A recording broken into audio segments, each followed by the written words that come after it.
very last Wednesday in the month of August, and we're so excited to have witnessed this. And we want to believe you're also excited as well to have seen the last Wednesday in the month of August. Welcome to the midweek edition of the Crest Breakfast Show. It's the 27th day in the month of August, year 2025. Hope you slept well, and we hope you've woken up on the right side of your bed this morning, because that goes a long way in ensuring you have a smooth day. Yeah, because so many people believe that whatever you wake up with this morning tend to set the tone, for the rest of the day. So that's why I'm hoping you've woken up on the right side of your bed. Welcome to the show. My name is Godday Igotegwono. With me on the show this morning is my regular Wednesday morning partner, my biggie jiggy, my turnaround maintenance, the Lady Tam. Good morning to you, God. How are you? I'm very well. Thank you, everyone, for joining us on the Crest Breakfast Show this morning.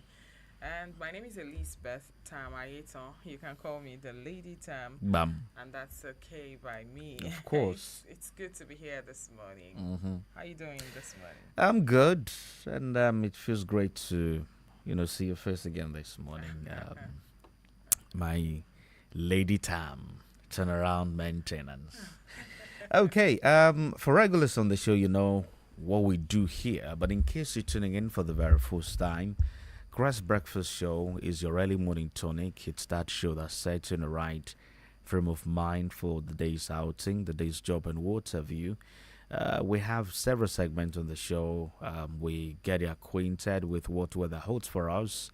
That's when we take a listen to weather forecast. We also take you down memory lane to remind ourselves of what happened this date, what do they represent in history when we listen to fact in history. And then we always have a focus, a topical issue that we all can relate with, and we do not just blab here.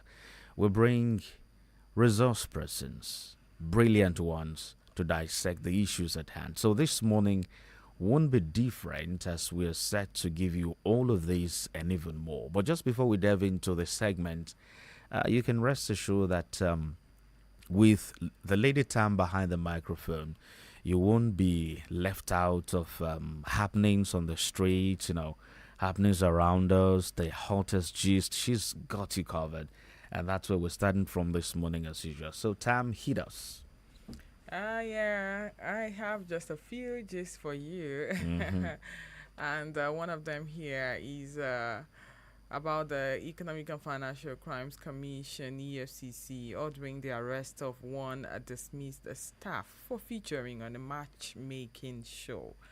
And it really sounds funny, Really? I must say. The Economic and Financial Crimes Commission has distanced itself from the actions of one of its dismissed staff members, Olakunle Alex Folarin, who was recently seen participating in an online matchmaking program hosted by entertainer Lege Miami. Now, it's... Why are you laughing? Now, the reason why the EFCC is ordering his arrest is because he was dismissed, and he still have some of the agency's property with him. With him, okay. So he was called to return them, which he didn't. And when he appeared on the show, that's the matchmaking show now. That reminded the FCC. Yeah, this guy is yet to return the agency's property with him. The guy identified himself as an EFCC officer. I think that was the after main being dismissed. Reason. Yeah, and after he has refused to return the agency's property that was still with him. He may still be with the identity card, of course, to say truly he's still one of them. Yeah. So in that regard, I think they've done right. Yeah, according to the EFCC, he used to be a driver with the anti-graft agency. Yeah. So now they are saying, oh, we do not have anything to do with this guy. He has already been no longer one of dismissed. us. Yeah, he's no longer one of us. So if you have anything to do with him, that's on your own. You're on your own, actually. But then I was actually thinking, maybe I know of companies or organizations who have strict rules. You do not. I know of maybe military. There are some military people that do not take photographs or do not post stuffs on social media. I remember during my service year, when military officers want to take pictures with you, some of them will have to go as far as removing their The name tags. tags. Yeah, and I know some organizations have strict rules. But then that was what came to my mind at first when I heard the story. I never knew it has to do with the fact that the guy was dismissed before. And he's still parading himself as an officer. So I think But they've then, done the right what would thing. what will it take him to just return all of the agency's property left on him so that he can work as a free man at least on the streets? Well, he only can answer that. He only can do that, really. And with this step they've taken, let's see what comes out of that. At least by now they'll be able to retrieve all agency property with the man in question, and that would also serve as a deterrent to others. Once, I mean, you're no longer with them, you should stay put and stop parading yourself as someone you're not. Well, EFCC actually mentioned that he was dismissed for certificate forgery.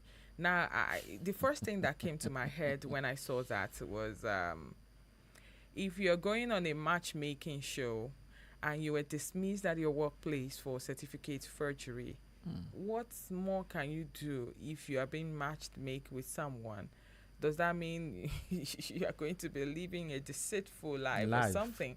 Because that speaks a whole lot. How do you go ahead to forge a certificate, and maybe just to get a job or something? So, which means you'll do anything to get anything.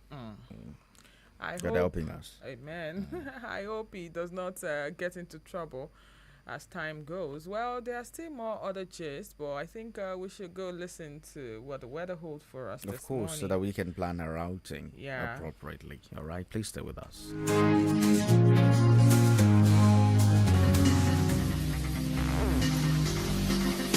Good morning. This is today's weather forecast. Today, the 27th of August 2025, we begin in the Ondo State capital, Akure, where the day is likely to start with morning rain, transitioning into intermittent afternoon sun through the clouds and ending with clearer skies through the evening. Temperatures range from a high of approximately 28 degrees Celsius to a low of 20 degrees Celsius overnight. Next, in Okitipupa, expect a gray and rainy morning followed by afternoon drizzle and settling into a partly cloudy calm night. Meanwhile, in Ore, the morning remains cloud covered with scattered light showers in the afternoon. Ilaje is likely to have skies stay mostly humid with morning fog followed by afternoon clouds breaking into occasional light rain. Moving to Owo, it is likely to start cloudy, gradually becoming partly sunny with a slender chance of late day showers. Akungba Akoko is expected to start gray and humid with brief afternoon sprinkles shifting into a cold night. Looking out of Ondo State to neighboring capitals, with Ado-Ekiti, the Ekiti State capital, expected to be mostly cloudy with breaks of sunshine, keeping the night warm and drier. Temperatures range from 27 degrees Celsius to 21 degrees Celsius. Meanwhile, the Oyo State capital, Ibadan, the skies are set for a partly clouded day with no significant rain, moving into a dry, mild evening. Temperatures should range around 27 degrees Celsius to 22 degrees Celsius. The Edo State capital, Benin City, is likely to see this morning condition to begin mostly gray with scattered late rain, clearing into a comfortable evening. Temperatures should range around 28 degrees Celsius to 23 degrees Celsius. Heading to Kogi State capital, Lokoja, you may see morning clouds giving way to some sun, followed by sporadic afternoon showers before evening returns to a cloudy but mild state. Temperatures should range around 30 degrees Celsius to a 23 degrees Celsius. The Lagos State capital capital Ikeja should stay partly cloudy all day with only isolated clouds and no expected showers, leading to a cool, mostly clear night. Temperatures should range around 29 degrees Celsius to 24 degrees Celsius. And finally, the Federal Capital Territory, Abuja, is likely to see the day with an overcast, clearing into bright sunshine by afternoon, cooling to a pleasant evening. Temperatures are likely to range between a 30 degrees Celsius to a 23 degrees Celsius. That's today's weather forecast.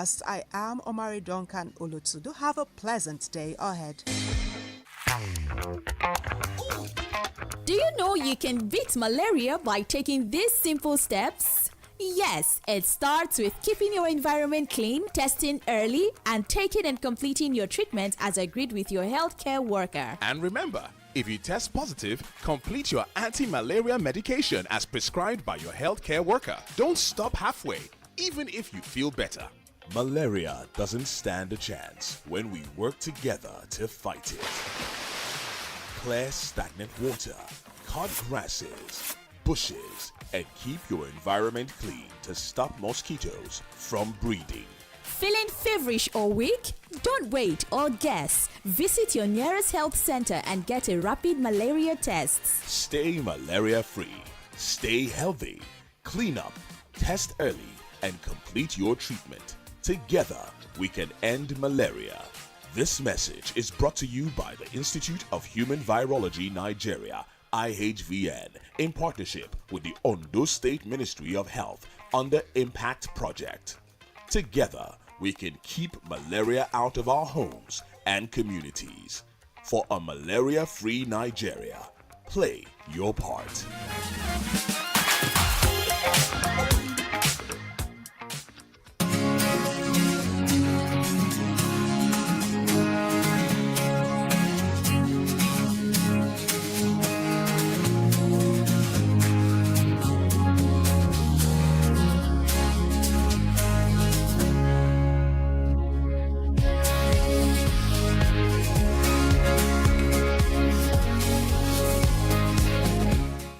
That was the weather report there. I am very sure that you're going to make good use of that information you got right there. It's still the Crest Breakfast Show right here on Crest 106.1 FM Akure. We are live on Facebook.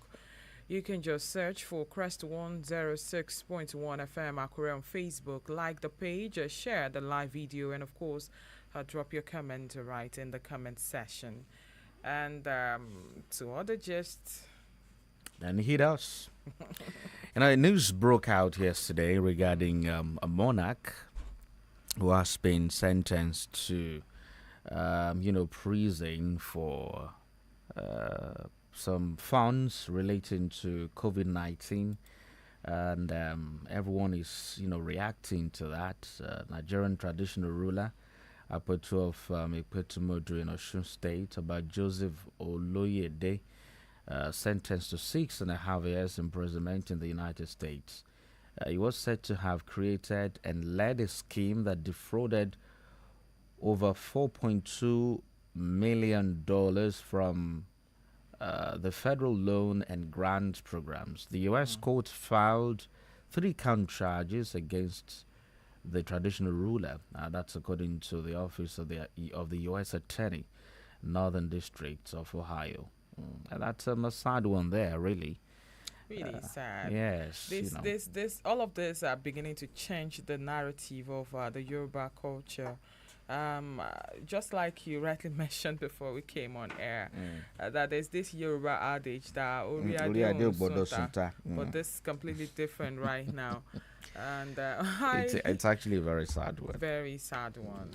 Funny and sad at the same time. Yes, and then the news coming from traditional schools are beginning to get worrisome. Don't forget the last is yet to be heard regarding the Oni of Ife and the laughing saga, and everyone is still praying that the both parties shoot their sword and then we move forward. What we want is unity, development, and not this superiority battle of supremacy, as the case may be. So while we're still battling that, this came up again, a monarch at that, and it's really, really sad. Really sad. I hope others would learn from this event and, of course, not fall a victim of something like this. Now, some good news now. Should I say good news now? Because it's not just about getting registered to get your PVC. It's about coming out to vote on the day. Yes. You need Like to- you rightly, mentioned, it's two different issues. You could get your PVC and still not vote. So while we're cheering and happy that some people are beginning to take the initiative seriously, they are getting registered and everything. How about when they refuse to collect the PVC when it's out, or even collect it and refuse to vote? We know some people get all of these for, proper identification, most especially when they have documents to fill, and then they are asked to present a national, identity, means of identification, and then they quickly bring this out that, okay, this is my PVC, blah blah blah, and all of this. Some are doing that for just that reason. Some are getting registered for just that reason and not to vote. But the orientation should go beyond just getting them registered, but to also, perform their civic responsibility. Cast their ballot when the time is right. Do not just some have gotten their PVCs for God knows how long, and it's been gathering dust. They're not even using it to do anything. But we keep screaming the government is not people friendly, enough. it's not doing this, it's not doing that. Well, you have that power with you to either, change the narrative, or, just please yourself by not doing anything. So why not just take the initiative of not just registering and getting your PVCs, but also doing the needful when the time is right? Yeah, you're right there. And at the same time, INEC announced that 2 states are leading after 1.3 million people completed a pre-registration of their permanent voter cards. And That's Osun commendable. State, yeah, highly commendable. Osun State is recording the highest, followed by Lagos, as well as Ogun and Oyo. Southwest states are doing Well, really well. that would be understandable because we have elections coming up in Osun State, in yeah. Osun State and these other places pretty soon. Unlike Ondo, that just It's election. yeah, that just had its governorship election, and everyone is looking forward to the next few years. But I feel since it's a continuous voter registration, you should take the initiative. You can do it now, because I know for sure that Nigerians, we like last minute rush.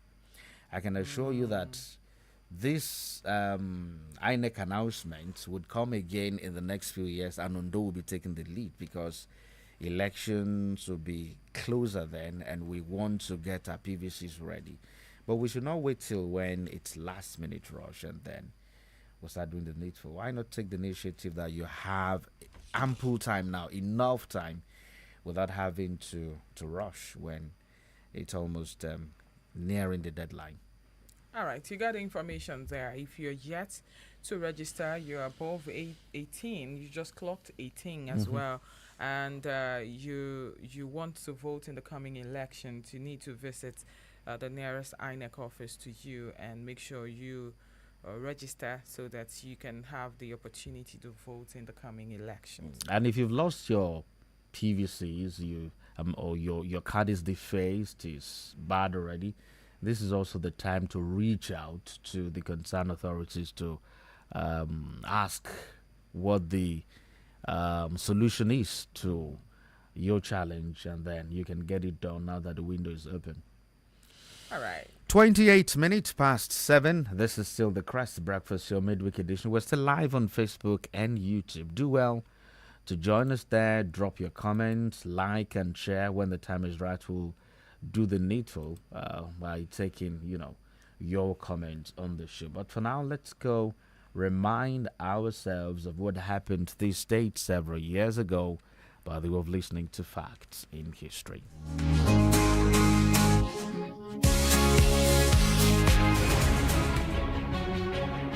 Good morning. This is Facts in History. Today, August 27, is the 239th day of the year. In 1984, the war against indiscipline was launched by the Buhari regime in Nigeria. In 1985, General Ibrahim Badamasi Babangida became Nigeria's 8th head of state after a coup against the Muhammadu Buhari administration. In 1991, then Nigeria's President Ibrahim Babangida created 9 states: Abia, Enugu, Delta, Jigawa, Kebbi, Osun, Kogi, Taraba, and Yobe. And on this date in 2014, former President Goodluck Jonathan challenged public office holders to strive to be recognized by the quality of service they rendered while in office rather than the position they held, describing the late former Information Minister Professor Dora Akinyele as a patriotic Nigerian who had no rivalry in service. Still on this date in 2015, worried by incessant mass failure of candidates in examinations in Nigeria, West African Examination Council WAEC challenged the federal government to review the nation's education policy to create a standard among the 36 states. Also on this date in 2015, 2 out of the 27 states that applied to Central Bank of Nigeria (CBN) for financial bailout, Zamfara and Kwara, received disbursement of funds to pay workers outstanding salaries. That's Facts in History. For every Naija man, woman, pikin and the future wey we dey hustle for, 2 strong names don finally jam. Na confidence bind us together. Dis na Naija wey everyday dey show you say better fit happen. As you dey hustle, dey push and dey try to make life better, you suppose waka with strong mind.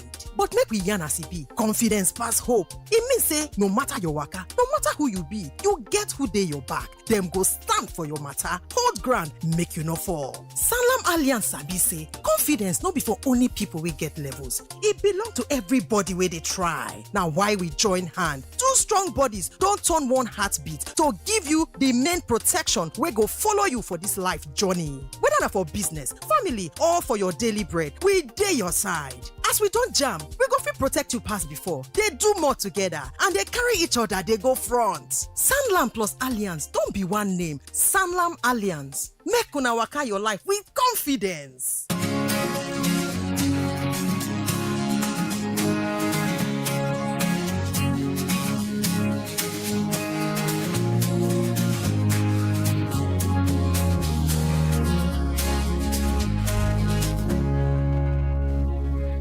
Glad to know you sit there with us this morning on the Crest Breakfast Show, coming up to 28 minutes before 8 o'clock. Let's say hello to those joining us on Facebook. By the way, you can still join us. The page is Crest 106.1 FM. Correct. And we have some comments there already. This is coming from Olayiwola Samuel. And it says, "Good morning, my family.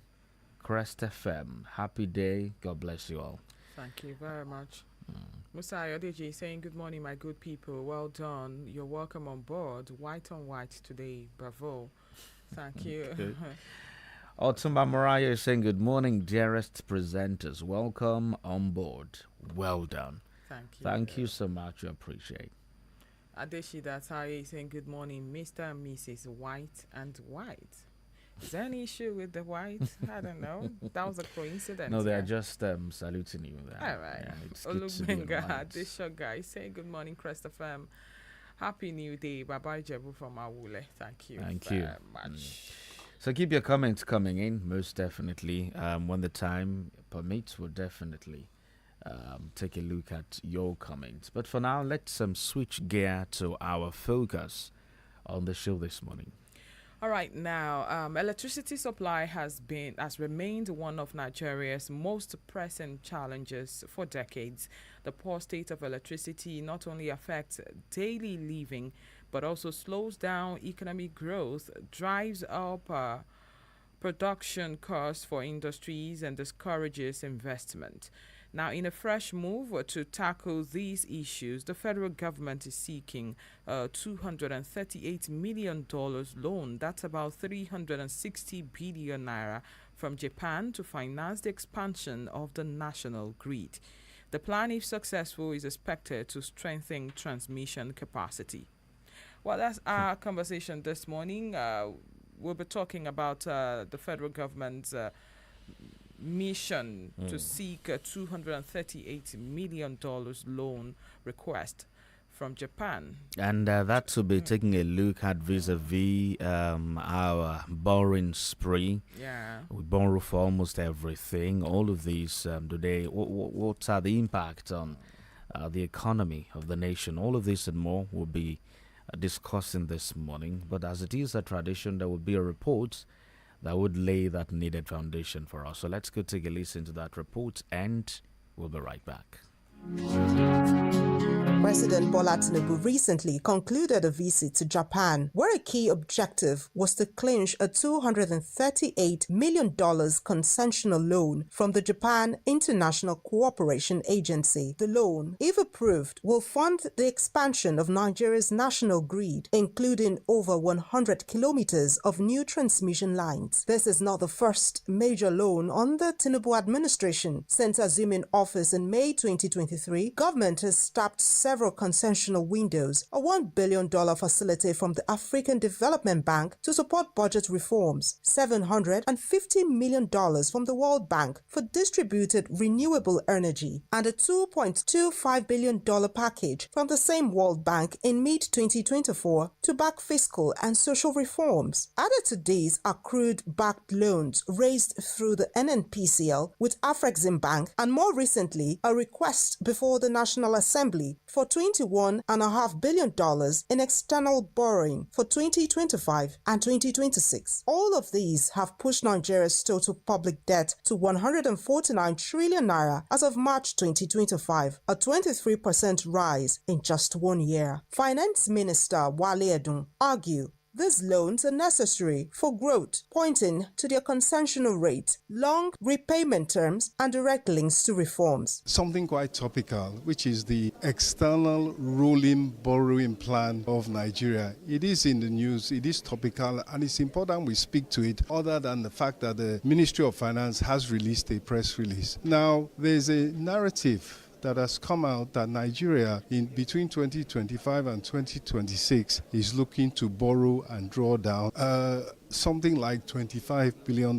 Nothing could be further from the truth. That is not correct. That is not the case. What is the case is that under the medium-term expenditure framework, there is a requirement to present every 2 years a 3-year projection of external borrowings. And the Debt Management Office Act of 2003 is also another reason why that rolling plan has to be laid, announced, and put before the National Assembly in particular. Now, it is an amalgam of all the projects, some at the federal level, some at the state level, which are being discussed and are being processed. And the large majority of those projects are in fact concessional financing from development partners, the World Bank, the African Development Bank, and bilateral partners such as the Japanese, the French. Government is committed to fiscal sustainability.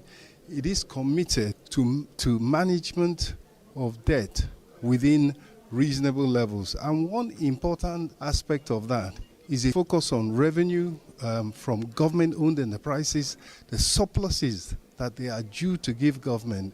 We're using the latest technology and once again driving compliance, blocking of loopholes, and gathering of funds that are due to the government. Power Minister Adebayo Adelabu has equally maintained that without heavy investment, the grid will remain weak, frustrating industrial growth. Reliable, functional, and stable electricity in Nigeria on an annual basis, we need to spend nothing less than $10 billion annually for the next 10 to 20 years for us to achieve it. But it goes beyond spending money. I read out a couple of foundational bottlenecks and obstacles that we have experienced in the power sector, which have to be fixed for the spending of this money to have meaning, for it to have the kind of positive consequence that we envisage. Number one is the legislative and policy foundation, which this administration has achieved by signing on into an act as the first bill in 2023 by His Excellency President Bola Ahmed Tinubu, immediately resumed, Electricity Act of 2023, which achieved liberalization of the power sector and decentralization of the power sector. This enables all levels of government, from the local, state, and federal government, to legally and morally play in the power sector and give to their citizens at subnational government level stable electricity. Then also allows private sector players to bring in investment to complement government effort. Like I said, government cannot achieve all this alone. A public policy analyst, Princewill Okori, however, noted that loans for infrastructure, especially power, can be justified if projects are delivered and tariffs are credible. The power sector you're talking about now has been decentralized. States are having their own electricity markets. And how are they going to manage, bring loan? Will they bring loan now and share it to the states to handle their transmission lines? What is the policy framework on managing transmission lines and infrastructure? The meter they borrowed for, is meter not an infrastructure? Is meter not a power sector infrastructure? How is the money utilized? What worries us more is that these nations that are giving these loans will tell you they are supporting Nigeria to grow. They are supporting anti-corruption. But why are they not putting money to support ICPC, EFCC, Consumer Protection Commission, to investigate how these monies are utilized? And if private sector of CSOs approach them, they'll tell you they want government to government. They want government to go. Is ICPC not government? Is EFCC not government? Is the Consumer Protection Commission not government? Why is World Bank, that claims they are in Nigeria to help there's a kind of conspiracy among the international community that are giving these loans. A prodigal son cannot be funded. Because if you don't see the result of the one given, and you can't do accountability by government alone. In Nigeria, government make policy, government implement, government evaluate, government monitor. Where are the demand side representatives? The citizens for which these monies are collected. When have they started with government to look at how these monies are utilized? But these monies are being borrowed on behalf of Nigerian citizens. Even children unborn will grow up to meet loan that will affect their growth and their future. So it is not proper. I'm not saying that loan is wrong. Experts and citizens alike agree on one point: the success of this $238 million Japan loan, and indeed all loans collected, depends not on the money itself, but on transparency, execution, and whether the promised lights finally stay on in Nigerian homes and industries. Until then, the debate continues. For Crest FM, Omari Duncan Olotu reporting. Right, that was the report there, laying that needed foundation for us to have a broadened horizon on the show this morning. And joining the conversation is a public affairs analyst and social commentator, engineer Kolade Omotayo. It's good to have you this morning. Thank you, Mr. God. It's good to be here again. And Thank you for joining us. As much as Nigerians all deserve and desire stable electricity, when you got wind of the fact that the federal government is looking the way of Japan to get loan to expand the national grid, what was your initial reaction? It was first a reaction of shock because the last I know was that we were having a deal with Siemens from Germany over the transmission line. So, and nobody has briefed us on what has happened. Updates there. Yes, what has happened to that deal? If there's been a complete breakdown of that deal or not. So my first reaction was shocked. Like, why are we borrowing from Japan again for transmission lines when we have a deal with Siemens that's supposed to completely upgrade and change the weak transmission lines? So why are we borrowing again? So that was my first reaction. But then I choose to give the government the benefit of the doubt, although I have serious reservations about transparency from the government. We've said this over and over.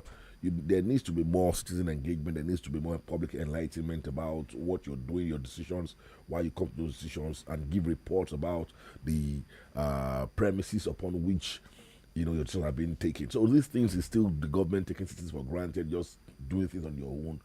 When your actions may be right, but when we don't understand the basis of your decision, we perceive it as being wrong.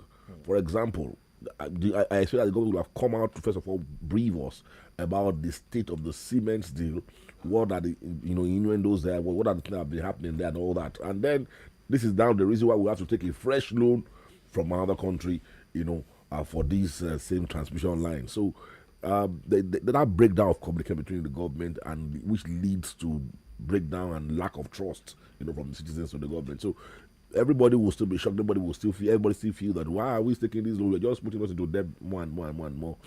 Although everybody agrees that we need a lot of investment in our power sector. That's what's going to drive our industrialization. This is about industrialization. So it's going to drive it. Without it, we're not going anywhere. We're still going to remain a service-based economy, and the $1 trillion economy goal cannot be realized without industrialization. And power is just the bed of that. So we need investment in power, but then we can't continue borrowing as if there is no end to it. All right, now, but then don't you think this development would reignite the debate about decentralization of power supply instead of relying on the grid expansion? The decentralization of power supply is a good start, all right? But it's a very long journey. As of today, no state government has the power, no state government has the resources or the will, and they've not shown ability also to attract foreign direct investment into that sector on their own. Then the existing contracts between the electricity market and the legacy distribution companies that are bought out in NEPA is still a problem. For example, on those states as electricity regulatory bureau. So for now, don't bother you with English with big grammars. For now, the state governments are still battling with regulation, not being able to attract any investment. The hype about ABBA, what have we got? It was just a public relations stuff. The real deal is that state governments right now, where they are right now, is that they have gotten power to regulate the electricity market in their states. Regulation. But what we're talking about here now is attracting investment into power generation and distribution. What state governments wants to do is to have embedded power. You generate power within your state and you distribute, avoiding the national grid. No state government currently has the power. In the past few years, how many state governments most of them have removed their hands even from buying transformers, and because of the way the legacy companies have been handling those. State governments will buy transformers, they will now be billing the government again to come and energize the transformer. So that led to some breakdown of agreement and all that. But for now, as of now, what is available right now is that the state government is just trying to lay their hands on regulation of the electricity market within their state. Nobody has been able to do anything really in terms of attracting or bringing investments into power generation within their states. Nobody. The new power generation companies, the power generation investments you have around are still going to be feeding the grid, like the one by Davido's father, Shogu. It's still going to be feeding the grid. It's not coming to. There's no purchase agreement between that company and those states. They also have the power to have the resources to buy bulk electricity and to be able to distribute and monitor, and be able to ensure that the funds come back. So right now, state government are just still at the level of regulation, not bringing in investment. Well, taking a holistic look at the challenges and problems we have in the power sector. As I said earlier, Nigerians desire, stable electricity and what have you. And we've spent a lot in this regard. The time was that we had the president who was mulling, humongous amounts to set up a solar system. Yes. at the State House, and then again some hospitals, brought out some humongous proposals for solar also, all in a bid to get electricity. Now, with this latest move of looking in the way of Japan to get loans, you said something quite profound earlier. The communication gap, Yes. and the trust deficit, Yes. we have in the government. An agreement was ongoing, you just left it, and then you're going to get loan, no communication about it, and all of those. Do you see Nigerians trusting the federal government on this move? And should it even sail through, do you see changing the narrative in electricity supply in Nigeria?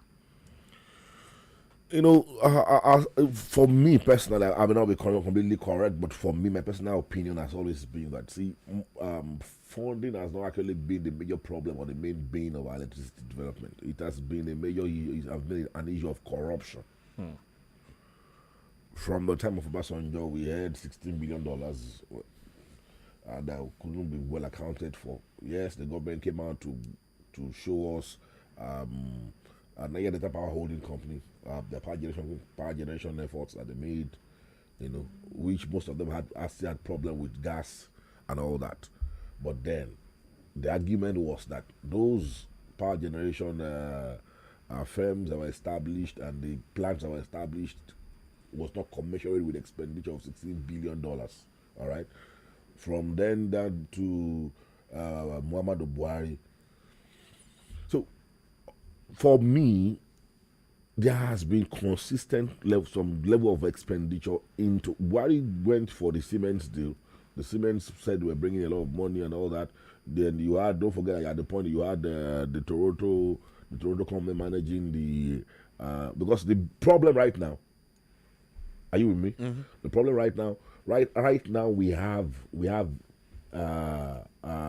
power generation capacity right now at its on ground in Nigeria is in excess of 12,000 megawatts. But the main problem is the transmission ability to wheel that power to distribution companies. So the maximum capacity of transmission grid right now is 5,500 megawatts. So you have more embedded power, you have more power generation than you are able to wheel out. So the transmission, which is now held by the federal government, and people have been saying, all right, drop this. All right. So the Buhari deal was to strengthen that weak link. And Siemens is a very big company that has that. Definitely, you can't talk about Siemens not having the capacity to completely overhaul our transmission. But I'm very sure when investigation is conducted, you will realize that the reason why Siemens has pulled out or is pulling out is because of corruption tendencies. Because for these companies, in their own country, prosecution about corruption is very serious. Even when you commit that corruption outside the church of our country, because you are carrying their flag, American companies, you have seen what happened with the that oil scandal the other time. So I'm very sure when it is done, you will realize that what led to their exit or is leading is maybe they are still exiting or they're just comatose for. You will find out it's mostly corruption. Senior government officials, those who are in charge of those deals or execution or supervising the execution, demanding for bribes. So the trust deficit will continue because as long as there is this crazy level of corruption in our systems all over the place, we will not have trust. These $238 million you're talking about, if it was a private sector business person that gets that loan, what you will be able to achieve when you compare it to what they will say they achieve with this loan, but for a federal government-owned business, you will see that it can't be compared. So the trust deficit will still continue because of corruption. All right, now. I remember several months ago, the Minister of Power, Adebayo Adelabu, assured Nigerians that the country would generate 6,000 megawatts of electricity in the next 6 months. It means transmit and distribute. We have more than that in generation. Oh, you mean right now? Yes, yes. All right. before So, okay. everybody, yes. Okay, thanks for clarifying that. There are several reactions now, I mean, individual reactions to several loans that the federal government has gotten from different countries. Now, the fear in the minds of many Nigerians now is how soon do we see a result as regard this loan that is the government is seeking from the Japanese government?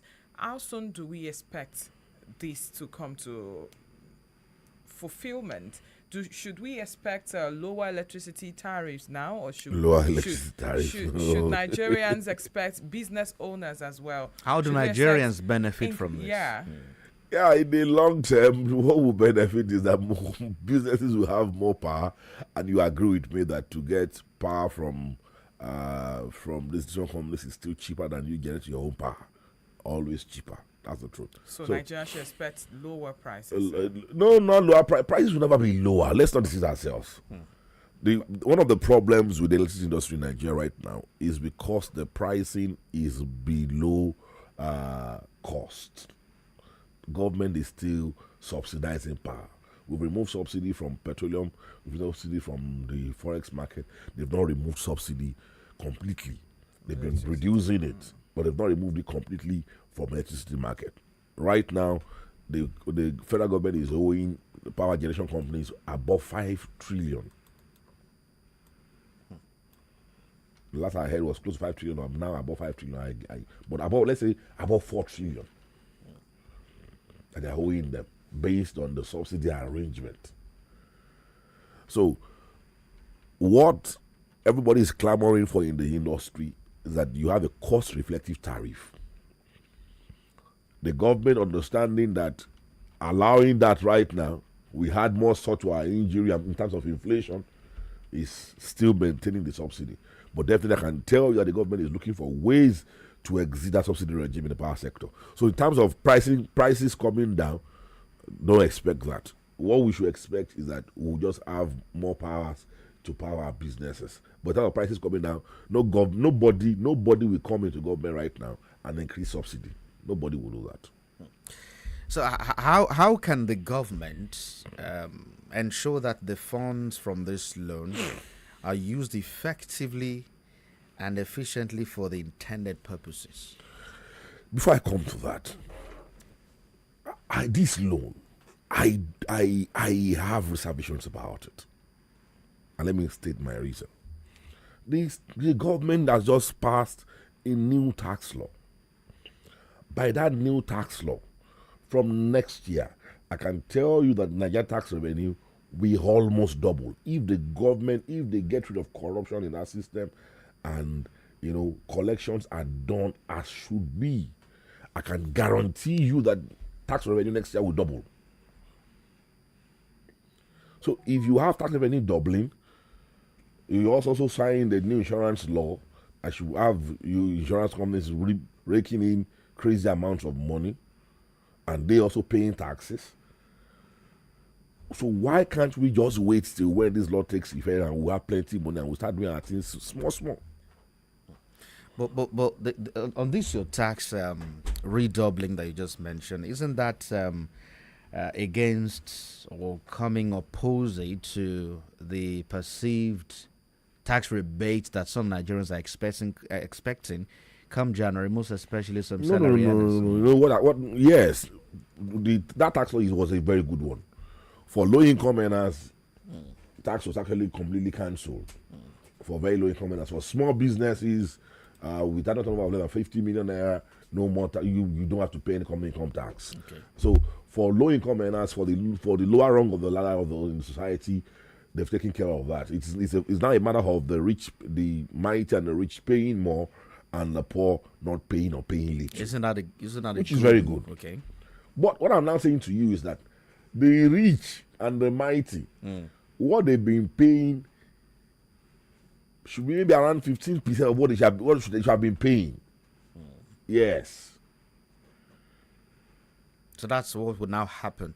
So you now have a lot of people coming to the tax net. In fact, some are already in the tax net, but you have a lot of transactions behind the tax system. But with this new tax law, every transaction, you have the DC invoicing and all that. Every transaction will now be captured by the tax agencies, and they will be able to collect the VAT on every transaction. So, if you collect VAT if you are able to collect 50%, if you are able to collect taxes on 50% of our GDP, that's crazy amount of money will be coming in.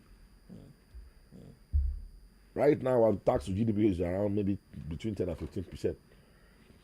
With this new tax law, if they do their work the way they should be able to do it, honestly, I don't see any reason why in the first year they should not go to 30%, and in the second year go to maybe 40%, the third year go to 50% the minimum. So if you're able to do that, you have more than enough money. We don't need to borrow. This year, FIRS is on the way to make it 25 trillion. In the first half already, they've done 14.1 trillion, 14.1 trillion in tax revenue. Yes, against 9.something trillion I did last year. So, and that tax law has not come into effect yet. When it comes into effect, and you are able to collect VAT on every transaction, it's going to be huge. All right, now. Let's briefly talk about the frequent collapses of the national grid. Since an expansion is on the way now, do we say it's a bye-bye to collapses of the national grid?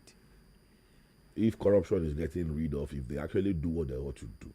See, I think you don't want to say on radio, all right?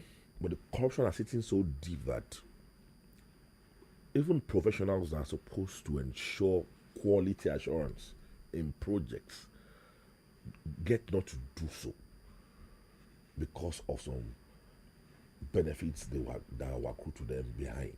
Do you understand what I'm saying? So we heard of train derailments. Is it yesterday or day before yesterday? What will have led to that? Rails, that were just done which year? Are they up to 10 years yet? So for me, it is I will fold my hand and we shall see. You understand? And we shall see. It's and this part I'm talking about is not about government alone. It's also about us as citizens. Because on projects of that magnitude, in most cases, it is private sector consultants that supervise such projects on behalf of the government, on behalf of the client. Are you with me? If quality is at the maximum that it should be, grid failures should be at the minimal level if you pump in $250 million into the grid.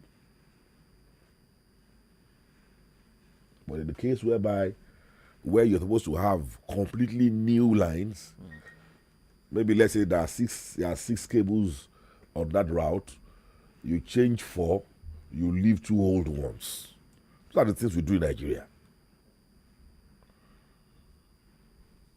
So let's hope that this time around, everybody will do what they should do as patriotic citizens, either on the side of government or on the side of the private individuals. Okay, let's quickly deviate to the terms and of the loan in question.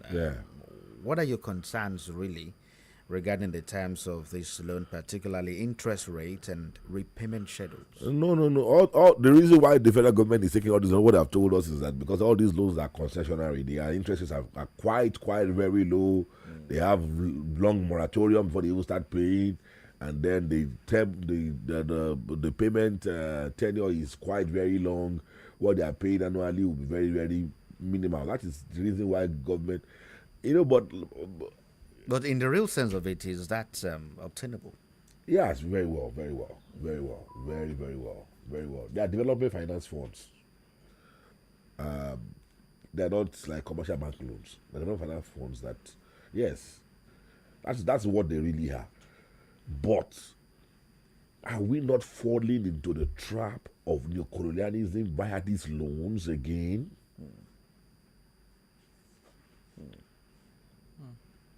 That's the fear here. These guys are just pumping money to you. Are they not trying to recolonize us via these loans? Have some when your loan service to your GDP is climbing, how much will you have left for your infrastructure development. Now what we're doing now is that we're saying, all right, we're doing infrastructure. You are borrowing crazy amount of money against your GDP, for this infrastructure. So why can't we be creative around our own selves? We have resources. Nigeria has lithium, the new gold. We have loads of resources. So why can't we just give ourselves a little time, focus sector by sector, and begin to do things that generate more revenue for us and begin to solve our problems little by little. Poco a poco, they say in music. Little by little. Instead of going all out. Now, I've said on this program before that there are moments where you have to take loan. All right? So I'm not against loan. I've said that here before, if you remember. And I explained to you that loans give you leverage. But I also remember saying it here, when you over leverage, there's such a thing as over leveraging. Let me paint the scenario to you. I explained to you the other time that when you want to build a house, the cost of materials right now is 4 million naira. Your income is 1 million. You can borrow 4 million naira right now, build that house, and be paying from the salary in the next 3 years. But if you choose not to borrow, in 3 years' time, when you're able to save money, 4 million naira, by that time, 4 million naira will be like 2 million because inflation will have taken the cost of those materials to maybe 9 million. You understand? So it makes sense. But that is on the basis that your salary is able to repay that loan in 3 years or in 4 years, the tenor of the loan, while you are still able to feed your family. But the moment your repayment, let's say for example, the salary is 100,000 naira. Normally, what's advised is that you should not borrow, your repayment should not borrow a third, 33% of what you are earning. So that means your maximum repayment capacity is 33,000. You now go and borrow money that what you need to be repaying is 70,000. How will you survive? So that's over leveraging. So my fear right now is that leveraging is not bad in itself, like I've said, but I would not over leveraging already. I would not entering into over leveraging. I would not begin to borrow too much. To borrow itself is okay, but I would not begin to borrow too much. And my confusion is that right now the government has done the right things, especially about tax and administration. So since we have put in place these laws, why can't we wait a few more months, and begin to get more money from within our whole economy that we are now able to spend on infrastructure? Why taking on these loans? Why not also use other financial models like the PPP? Why not take on other financial models for some of these projects? Let the private sector build some of this infrastructure, own and run them for a few years, and hand over to government. There are many models around these things. All right. I was going to bring in a similar question.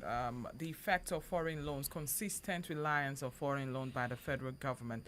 Some individuals are saying that, we have monies recovered from looted funds, from anti-corruption agencies. Of course, the monies gotten from the fuel subsidy removers as well. What effect do you think this reliance would have on the country going forward? Sorry, by reliance you mean that the effect of it? Relying on loans. I mean, the federal government's reliance on foreign loans. Instead of looking inwards, like you rightly said earlier. It's going to spell a problem for us down the line. That's my belief. Some of these loans, don't forget, some of these loans, for most of these loans, the repayment we surpass. Even if this government gets a second time in 2027, the repayment of these loans will go way beyond 2031. Way beyond.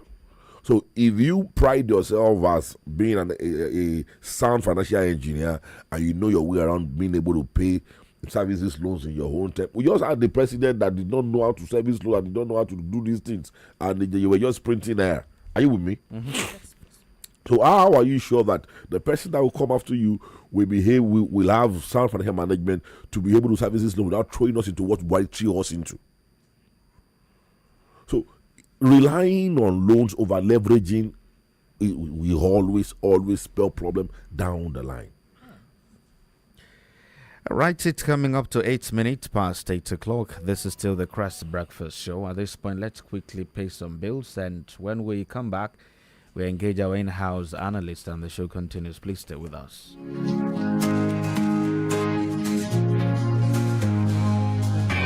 Class, make una una calm down.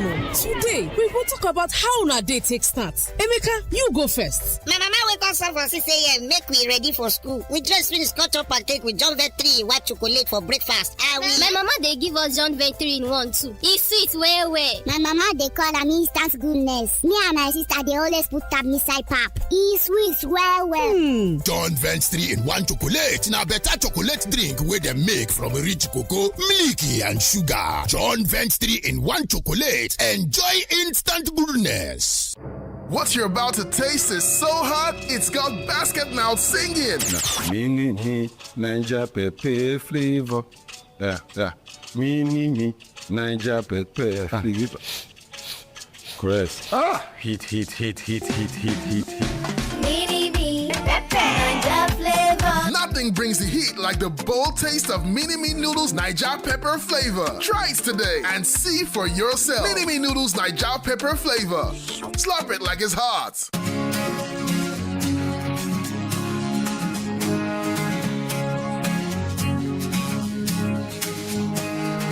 You're still listening to the Crest Breakfast Show on Crest 106.1 FM. We're talking about the federal government's request of $238 billion or million dollars from the Japanese government for the expansion of the national grid. We have our in-house analyst now, Banikonda Leo Lagbaye. Good morning to you. Good morning, Elizabeth and God Day, and also our guest and listener. And this morning, at the end of this analysis, I'll be asking God Day and Tam an electrifying question, at the end of this analysis. Now, yes, the Honorable Minister of Power, Mr. Adilabuti, talked about the proposed GICA loans to build the grid and to expand the grid, 19 billion naira in counterpart funding.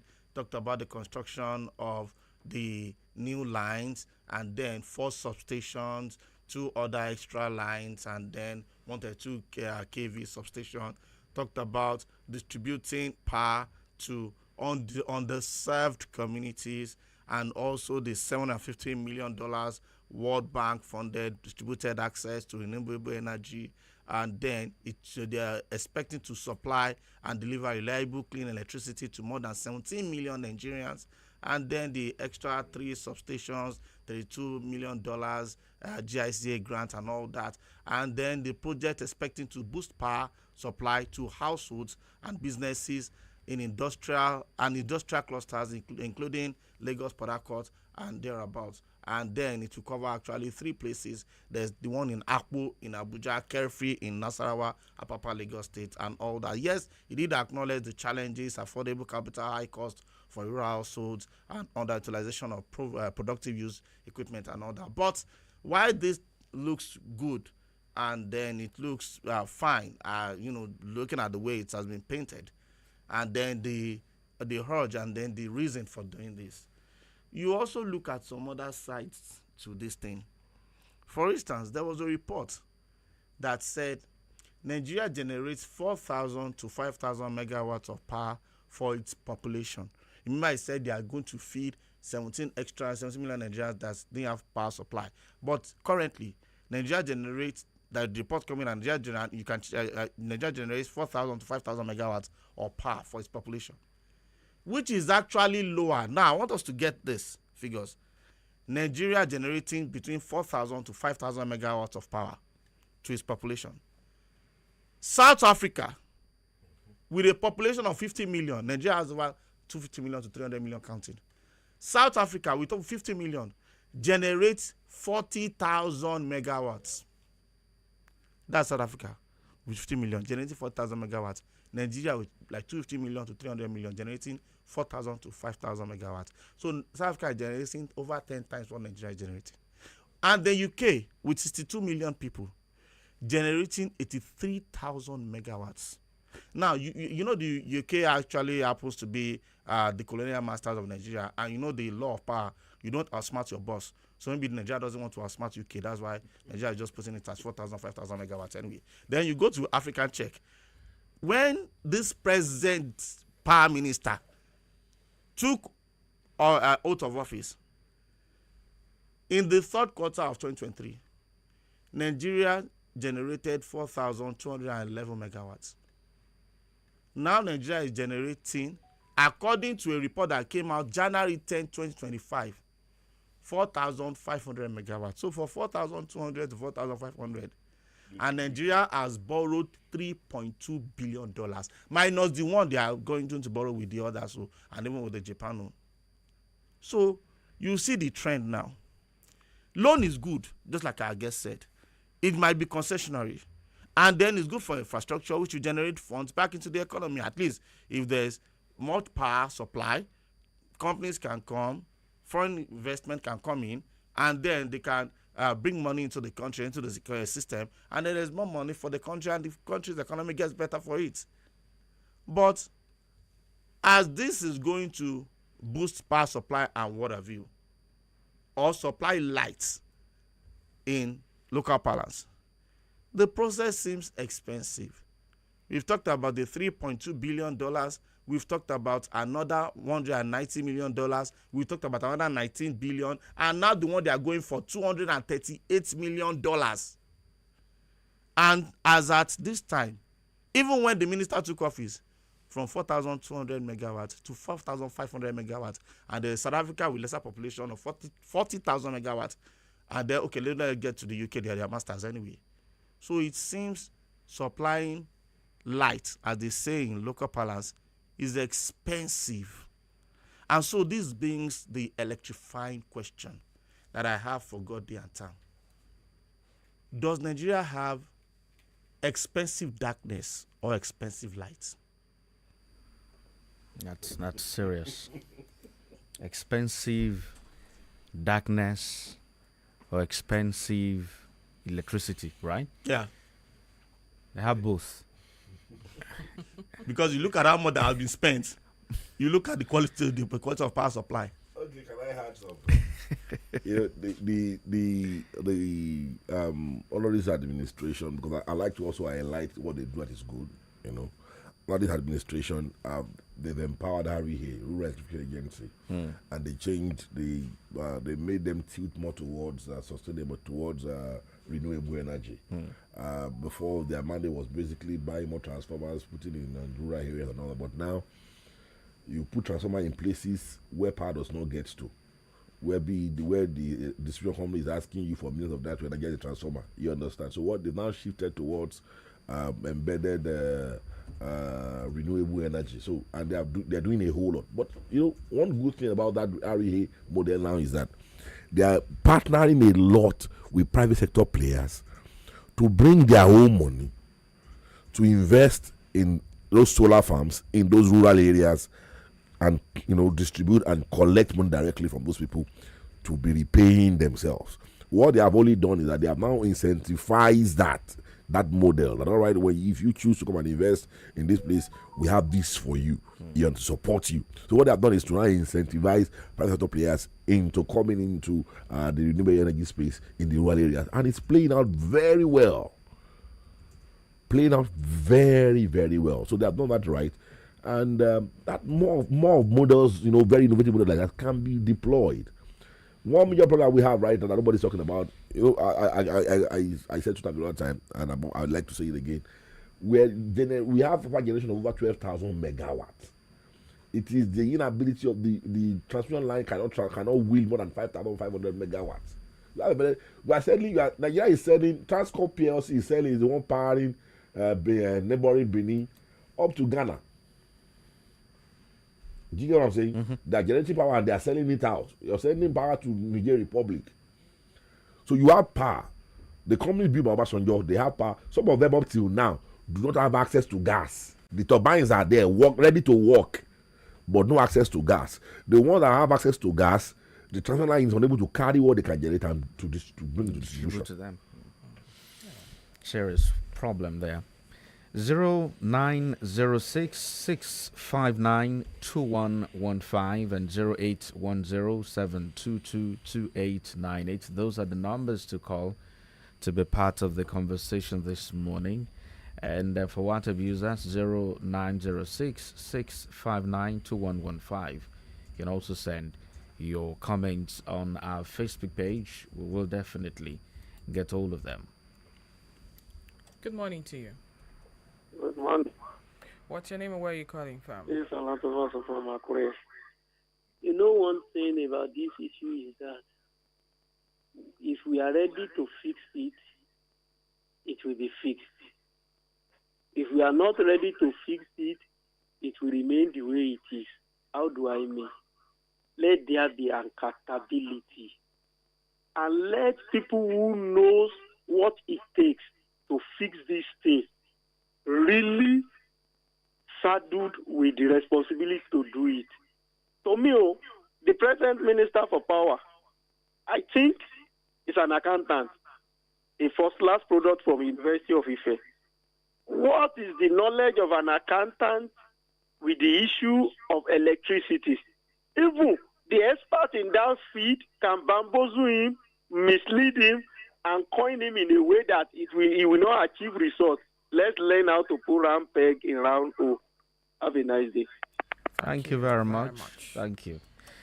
0906-659-2115 and 0810-722-2898. We have a comment on our Facebook page. If we want to read it down. Yeah, from Frank Amule. I saying, good morning, dear presenters. Kudos to Christopher. My concern is, despite all these humongous amounts spent in the power sector, when shall we enjoy steady power supply? In a short while ago, we were enjoying a better power supply in my area, Araromi, in Akure, but power supply has declined totally. I was out of town for a few days, returned to find the perishable items in the freezer. And when shall we have trust in our system? God bless Nigeria. What causes let me explain that. During the raining seasons, your hydro power stations they generate more power, and there are legacy powers that we've been able to wheel up power from over the years. So they generate more power. That's why you have more stable power supply during rainy seasons. And once the water levels are going down, it reduces.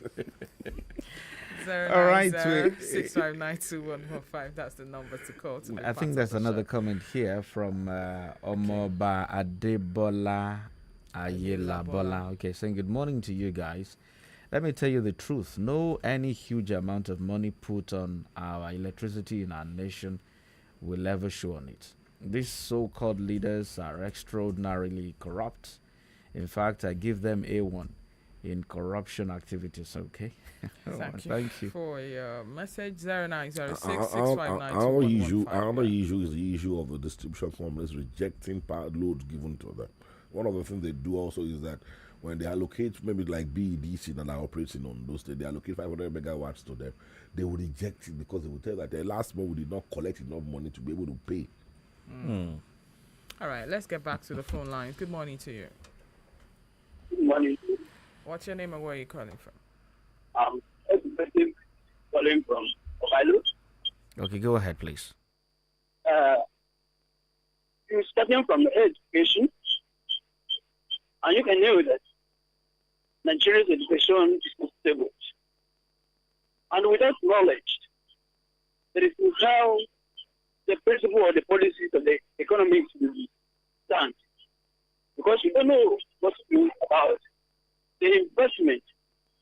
So what to bring out output with a better economic development and growth. Therefore, we are using the terminology on economic, of which we don't know what to do. When we say we should be paid, on what? From where? And who will lead the investment?